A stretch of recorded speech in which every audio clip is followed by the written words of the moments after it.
नमस्कार दोस्तों, मैं पायल आप सभी का मन से आपके ही चैनल पर स्वागत करती हूँ।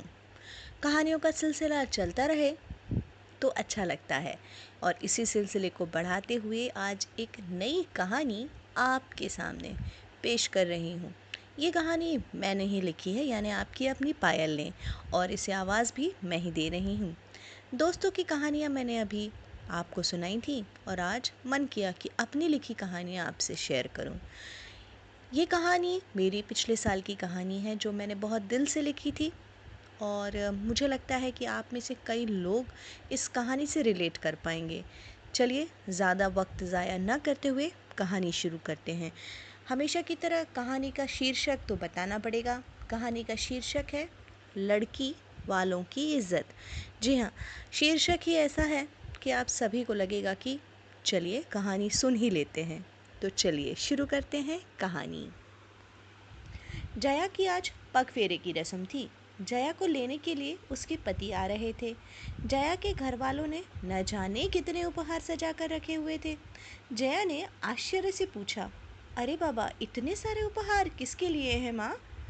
अरे ये सब तेरे सास ससुर के लिए हैं। कुछ कम ना पड़े बस, नहीं तो तुझे ही कल को सुनाएंगे। कुछ दिया नहीं तेरे माँ बाप ने।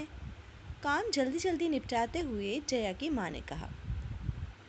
जया ने मुंह बिगाड़ते हुए पूछा, अभी तो शादी में इतना सब कुछ दिया है आपने, मेरे सास ससुर को, मेरे पति को, फिर ये दोबारा इतने सारे गिफ्ट्स क्यों दे रही हो मम्मा? माँ ने कहा, तुझे कुछ नहीं समझ में आएगा। यदि ये उपहार नहीं देंगे तो कल को तुझे ही वहाँ परेशानी होगी।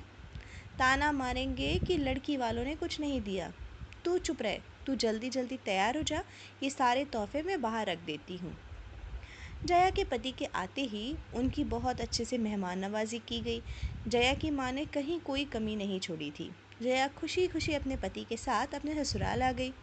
जया ससुराल में काफ़ी खुश थी, सब कुछ अच्छा चल रहा था। जया दिन भर अपने ऑफिस में व्यस्त रहती थी। घर में काम करने के लिए काम वाले थे, इसलिए किसी को कोई परेशानी नहीं थी। एक दिन फ़ोन आया कि जया के मम्मी पापा उससे मिलने के लिए उसके ससुराल आ रहे हैं। जया तो भाई बहुत खुश हो गई। 3 महीनों के बाद अपने मम्मी पापा से मिलने के लिए बहुत बेचैन हो रही थी जया।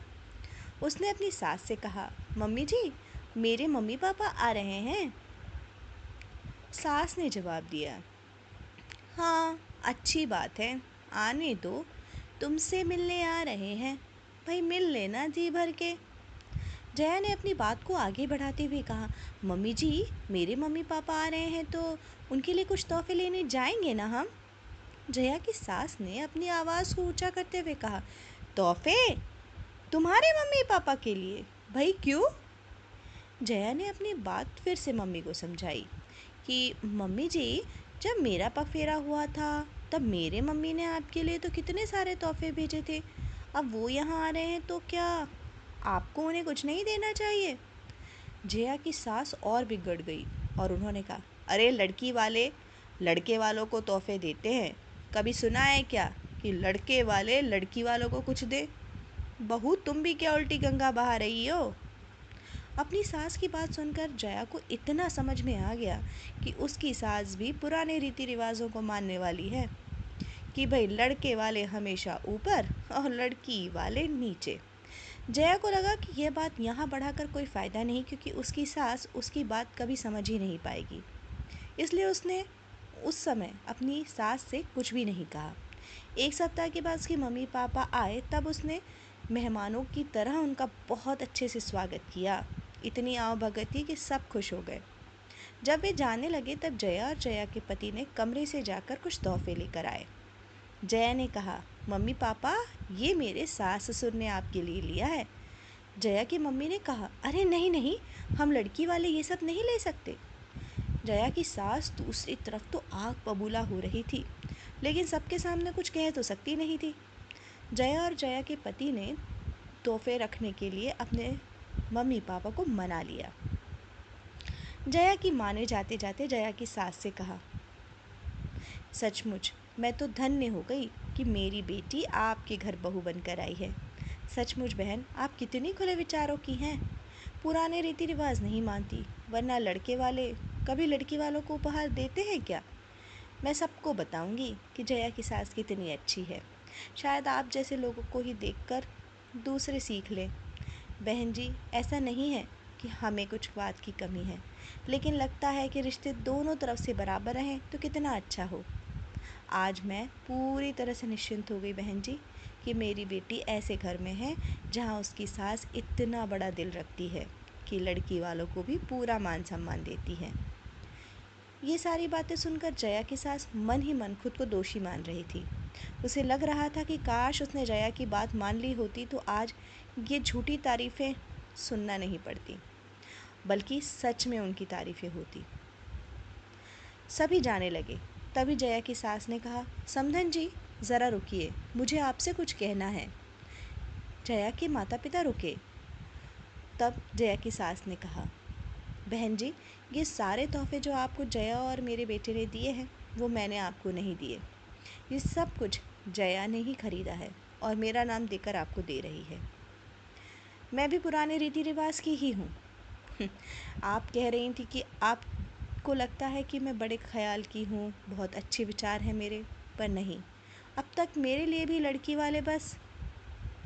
खैर छोड़िए, आज लेकिन आपकी बातों ने मेरा पुराना, बरसों पुराना एक भ्रम तोड़ दिया। वो ये कि लड़के वाले ऊपर और लड़की वालों का तो मान सम्मान करना कोई ज़रूरी नहीं। आप ज़रा रुकिए। जया की माँ अपने कमरे में गई और वहाँ जाकर उन्होंने एक शॉल ली। वहाँ आकर उन्होंने जया की माँ को वो शॉल दी। उन्होंने कहा, ये तोहफ़ा मैं आपको दे रही हूँ बहन जी।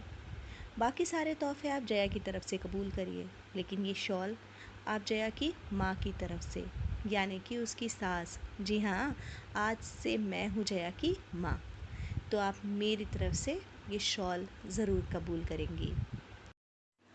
जया को बहुत खुशी हुई कि आज जया की सास ने जया की माँ का रूप ले लिया। दोस्तों, ये तो कहानी थी। बेशक आप में से काफ़ी लोग यही कह रहे होंगे कि ये सिर्फ कहानियों में होता है। सच में ऐसा नहीं होता। ज़रूरत इस बात की है कि जब शादी हो तब लड़का और लड़के के परिवार वाले ये बात को अच्छी तरह से जान लें कि जो लड़की आपके घर बहू बनकर आ रही है सिर्फ उसी से आपका संबंध नहीं है, बहू के माता पिता भाई बहनों से भी संबंध है। और जितना मान सम्मान आप लड़की वालों से चाहते हैं उतना ही सम्मान आपको उन्हें देना होगा। बस यही अनुरोध करती हूँ कि आप में से जितने लोग आज या कल जब भी सास बने इस बात को ज़रूर ध्यान रखें कि मान आप चाहते हैं दूसरे आपको दें तो पहले दूसरों को मान सम्मान देना सीखिए। चलिए, तो ये कहानी हो गई यहीं पर ख़त्म। अगली कहानी लेकर मैं आपसे दोबारा मिलूँगी। तब तक खुश रहिए, एंजॉय करिए। मैं मिलती हूँ अगली कहानी के साथ। तब तक के लिए बाय।